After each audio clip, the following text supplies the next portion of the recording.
तो गाइस आज हम बात करेंगे मेजर किम के चैप्टर नंबर 87 के बारे में। और पिछले चैप्टर में हमने देखा था हान शुशियोंग को पता चलता है कि प्योंगयॉन चो की मौत हो चुकी है। लेकिन यार क्योंकि प्योंगयॉन चो एक बहुत ही ज्यादा खतरनाक इंसान थे और अचानक से उनकी मौत हो चुकी होती है, इसलिए हानशु ये सुन के काफी ज्यादा हैरान हो चुका होता है। साथ ही साथ में मरने से पहले प्योंगयॉन चो ने अपनी पूरी की पूरी जायदाद मैनेजर किम के नाम कर दी होती है। तो खैर आज की वीडियो की शुरुआत में हम देखते हैं एक हॉस्पिटल का सीन और इस हॉस्पिटल में एडमिट होते हैं अभी मैनेजर किम, क्योंकि इस चैप्टर से पहले मैनेजर किम एक काफी ज्यादा तगड़ा मिशन पूरा करके आ रहे हैं और उसी मिशन में मैनेजर किम के 2 गोलियां लग चुकी होती है और उन्हें जहर भी दिया गया होता है। इतना सब कुछ होने के बावजूद भी हम देखते हैं मैनेजर किम नॉर्मली अपने बेड में बैठे हुए होते हैं और हानशु मैनेजर किम को बोल रहा होता है, अभी ये ऐसा वक्त है जिसमें तुम्हें आराम करना चाहिए, बाकी सारी चीजें हम लोग संभाल लेंगे, लेकिन हम शुरुआत कहाँ से करें। जिनचॉल कहता है, मुझे लगता है हमें NSMB से शुरुआत करनी चाहिए, उसके बाद हम इसकी पूरी की पूरी पहचान को मिटा देंगे। मैनेजर किम जिनचॉल से कहते हैं, और आखिर नॉर्थ कोरिया का क्या हुआ, क्या वहाँ का सारा मैटर सॉल्व हो चुका है। जिनचॉल कहता है,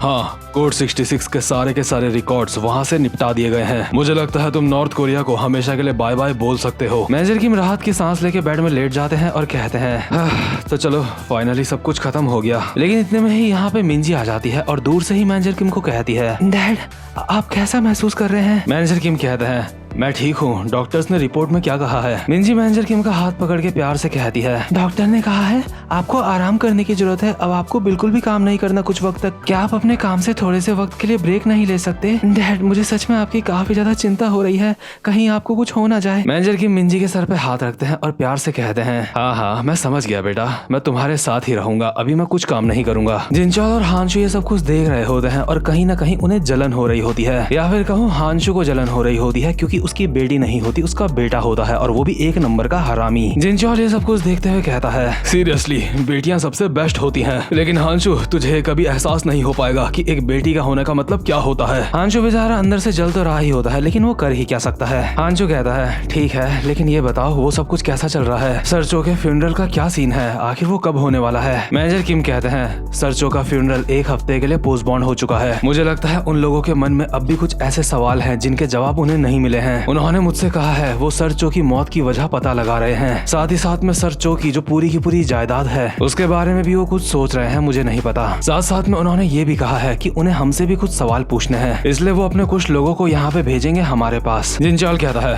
हाँ मैं समझ सकता हूँ, वो लोग अभी सरचो का फ्यूनरल नहीं रख सकते हैं क्योंकि सरचो की मौत कोई आम बात नहीं है। सरचो इस दुनिया को छोड़ के जा चुके हैं, इसका मतलब बहुत कुछ दाव पे लग चुका है। सच में सरचो उस इंसान के कनेक्शन काफी ज्यादा खतरनाक थे। हानशु कहता है, शायद हमारे पास जो इन्फॉर्मेशन है उनसे उन्हें मदद मिले। तभी मिंजी मैनेजर किम को कहती है, डैड आप जिन सरचो के बारे में बात कर रहे हो कि क्या वो। जिनचॉल मैनेजर किम को कहता है, 1 मिनट, क्या तुमने सरचो के बारे में मिंजी को नहीं बताया। इसके बाद मैनेजर की मिंजी को बताते हैं, बेटा दरअसल सरचो एक ऐसे इंसान थे जिन्होंने मेरी जिंदगी बचाई थी, वो बहुत ही ज्यादा खास इंसान है, खासकर तुम्हारे लिए। इतने में ही यहाँ रूम के अंदर बाहर से कोई आता है और हानशु कहता है, लगता है फाइनली वो लोग भी यहाँ पे आ गए। मैनेजर किम कहते हैं, क्या इतनी जल्दी, लेकिन कैसे। और अभी हम देखते हैं यहाँ पे आया होता है टॉम ली अपने बंदों के साथ। अभी टॉम के बंदों के हाथ में काफी सारा सामान भी होता है जो कि मैनेजर किम के लिए होता है। टॉम यहाँ पे आते हुए मैनेजर किम को कहता है, माय तुम कैसा महसूस कर रहे हो किम। मैनेजर किम मुंडी नीचे करके कहते हैं,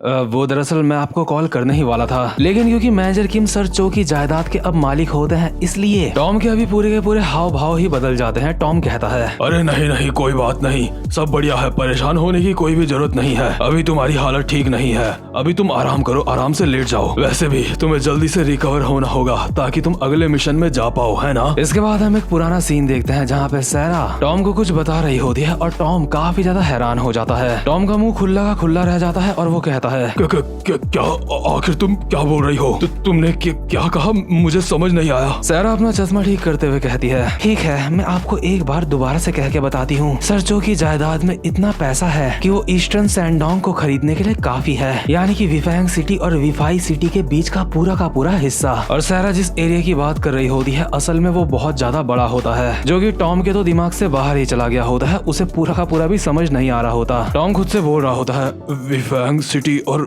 V5 सिटी के बीच का आखिर ये कितना होता है। सैरा कहती है, अगर मैं आसान शब्दों में कहूँ कि आप इस चीज को समझ जाओ तो बस आप ये समझ लो, ये पूरी की पूरी जमीन होगी 46,773 किलोमीटर पर स्क्वायर। अगर आप अब भी नहीं समझे तो मैं आपको बताती हूँ, जितना एरिया मैंने आपको बताया है वो साउथ कोरिया से बस हल्का सा ही छोटा है, और इतना बड़ा एरिया सरचो की जायदाद में है। और इसका क्लियरली मतलब होता है कि मैनेजर किम के पास अब अंधा पैसा है। ये बात सुन के टॉम सैरा को कहता है, सैरा हमें किम से मिलने के लिए जाना होगा। और बस टॉम पहुंच चुका होता है मैनेजर किम के पास। अभी प्रेजेंट मोमेंट में हम देखते हैं टॉम यहाँ पे अंगूर भी ला रखा होता है मैनेजर किम के लिए। टॉम अपने हाथों से मैनेजर किम को अंगूर खिलाने की कोशिश कर रहा होता है और कहता है, ठीक है बोलो, ये लो, बड़े ही आराम से खाओ। लेकिन इतने में ही टॉम के पीछे से जिनचॉल आता है और कहता है, बस बहुत हुआ, ये सब करना बंद करो। हे सुपरिटेंडेंट, पहले तो तुम सोच रहे थे ये किसी भी काम का नहीं है, और अब तुम उसकी इतनी ज्यादा खातिरदारी कर रहे हो क्यों? वैसे मैं जानता हूँ तू पैसों के लिए कुछ भी कर सकता है, लेकिन इतने में ही टॉम भी अपनी जगह में उठ जाता है और कहता है, ओए आर्मी मैन,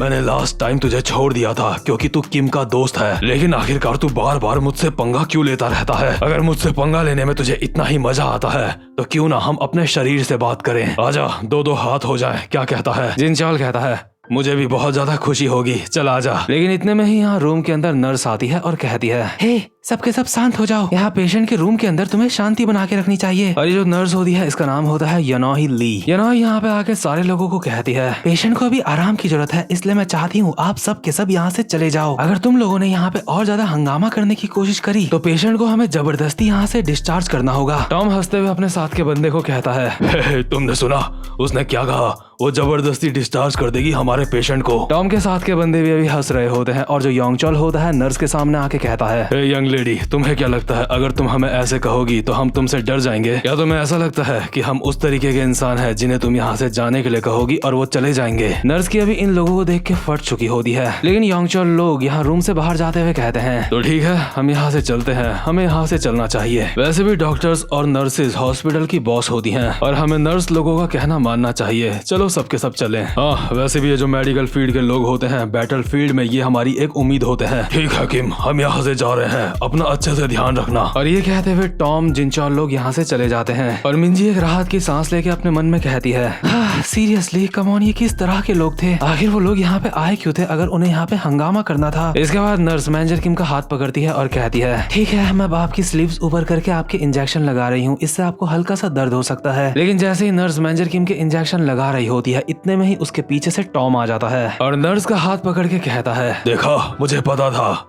था तू ऐसा जरूर करेगी, तू यहाँ हॉस्पिटल में काम नहीं करती, क्यों मैंने सही कहा ना? टॉम के हाथ पकड़ने की वजह से भी नर्स की हालत खराब हो रही होती है, और बाहर जिनचॉल भी कुछ लोगों का कुत्ता बना के उन्हें मार रहा होता है। इसका साफ साफ मतलब ये होता है कि ये नर्स कोई असली नर्स नहीं थी। दरअसल ये नर्स और इसके साथ के कुछ लोग यहाँ पे मैनेजर किम को जान से मारने के लिए आए थे। हम देखते हैं जिनचॉल को जिसने एक बंदे का कुत्ता बना दिया होता है और कहता है, मैं जानता था ये होगा, लेकिन मुझे नहीं पता था इतनी जल्दी होगा। किम मेरी बात ध्यान से सुन, अभी से तेरे ऊपर काफी सारे लोग हमला करने की कोशिश करेंगे, क्योंकि प्योंगयॉन्चो की सारी जायदाद तेरे नाम हो चुकी है, और ये कोई छोटी मोटी बात नहीं है। कहीं तुझे ऐसा तो नहीं लगता कि अब तू कोई नॉर्मल जिंदगी जी पाएगा? इसके बाद टॉम एक बड़ी सी स्माइल के साथ कहता है, तुम्हें क्या लगा था हम यहाँ पे क्यों आए हैं? यहाँ पे हम इस बात का अच्छी तरह से ध्यान रखेंगे कि कोई भी तुम्हें कोई नुकसान ना पहुँचा पाए, इसलिए तुम्हें किसी भी बात की कोई चिंता करने की कोई भी जरूरत नहीं है। तुम बस खुद की रिकवरी के ऊपर ध्यान दो। और मिंजी को अब समझ आता है कि ये लोग कोई बदमाश लोग नहीं है, ये यहाँ पे हंगामा करने के लिए नहीं आए थे। मिंजी अपने मन में बोल रही होती है, अच्छा तो यहाँ पे आने का इनका एक रीजन था, ये लोग यहाँ पे डैड की रक्षा करने के लिए आए हैं। मैनेजर किम टॉम को कहते हैं, तुम्हारा बहुत बहुत शुक्रिया, जो तुम मुझे प्रोटेक्शन दे रहे हो वो मेरे ऊपर एहसान रहेगा। जिनचॉल, हांचू, तुम दोनों को यहाँ से चले जाना चाहिए। तुम लोगों ने मेरे लिए जो कुछ भी करा उसके लिए तुम्हारा बहुत बहुत शुक्रिया। जिनचॉल कहता है, नहीं लेकिन हम यहाँ पे रुक सकते हैं, हमें कोई भी दिक्कत नहीं है। मैनेजर किम कहते हैं, नहीं लेकिन तुम्हारे भी अपने परिवार हैं, तुम्हें उनके पास वापस जाना चाहिए, और ऊपर से सरचो के लोग यहाँ पे जल्दी ही पहुँचते होंगे। मैं इस बात का ध्यान रखूंगा, तुम लोगों ने मेरी जितनी भी मदद करी है मैं उसका एहसान जरूर चुकाऊंगा, मेरे ऊपर यकीन करो। जिनचॉल प्यार से मैनेजर किम के कंधे में हाथ रख के कहता है, नहीं तुम्हें कुछ भी करने की जरूरत नहीं है, लेकिन अगर तुम यही चाहते हो तो ठीक है, हम यहाँ से जा रहे हैं। जिनचॉल यहाँ से जाते जाते टॉम को कहता है, सुपरिटेंडेंट ध्यान रहे, उसका तुम अच्छे से ध्यान रखो, उसे कोई भी दिक्कत नहीं होनी चाहिए। अगर तेरी वजह से मेरे दोस्त को कोई भी दिक्कत हुई और जिनचोल जैसे ही इतना बोल रहा होता है, इतने में ही कोई बाहर से दरवाजा खोल के जिनचोल को दीवार में चिपका देता है। हम देखते हैं यहाँ रूम के अंदर भी 3 लोग एंटर कर चुके होते हैं, जो धीरे धीरे मेजर किम के पास चल के आ रहे होते हैं। लेकिन क्योंकि उनके सामने टॉम ली खड़ा होता है, इसलिए उनमें से एक बंदा मेजर किम के सर पे मुक्का मार के चाइनीज में कहता है, आखिर ये हराम का पिल्ला कौन है, हट जा। आखिर इस तरह के छपरी लोग यहाँ पे क्या कर रहे हैं, क्या ये इस पेशेंट का एक बॉडीगार्ड है। तभी जो इन तीनों बंदों का लीडर होता है वो कहता है, चाचू उसको इग्नोर करो, हम बस यहाँ पे इस बंदे को लेने के लिए आए हैं, इसलिए यहाँ बाकी के जो कीड़े हैं हमें उनके ऊपर ध्यान नहीं देना। और ये जो तीनों लोग होते हैं, असल में ये तीनों यहाँ पे आए होते हैं चाइना से, और ये त्यान वाई त्यान ग्रुप का हिस्सा होते हैं। इन तीनों में से जो लीडर होता है वो मेजर किम के सामने आके कहता है, ओए तू उठ जा और एहसान मना कि यहाँ से हम इतनी दूर से तेरे लिए आए हैं। हम त्यान वाई त्यान ग्रुप से बिलोंग करते हैं और हम यहाँ पे तुझे लेने के लिए आए हैं। और ये जो बंदा होता है इसका नाम होता है वू जियांग। मेजर किम वू जियांग को कहते हैं, क्या तुम लोग सरचो के लिए काम करते हो। लेकिन वू जियांग को मेजर किम की बात समझ नहीं आती, क्योंकि वो चाइनीज में नहीं होती। वू जियांग कहता है, आखिर तू क्या बोल रहा है, मुझे समझ नहीं आ रहा है, चाइनीज में बोल। मेरा पहले ही दिमाग खराब हो रहा है, इसलिए मेरा और ज्यादा दिमाग खराब मत कर और चुपचाप से उठ और हमारे साथ चल। लेकिन यार इन तीनों को इस बात का अंदाजा नहीं होता, यहाँ पे एंटर करते ही इन्होंने जो हरकत करी थी, इनकी वो हरकत इन्हें कितनी ज्यादा भारी पड़ सकती है। पहला तो इन्होंने जिनचोल के मुंह में दरवाजा पटक दिया होता है, दूसरा टॉम के सर में मुक्का मार के ये लोग टॉम को कीड़ा समझ रहे होते हैं, और अभी टॉम और जिनचोल इनके पीछे ही खड़े होते हैं। टॉम कहता है, पीछे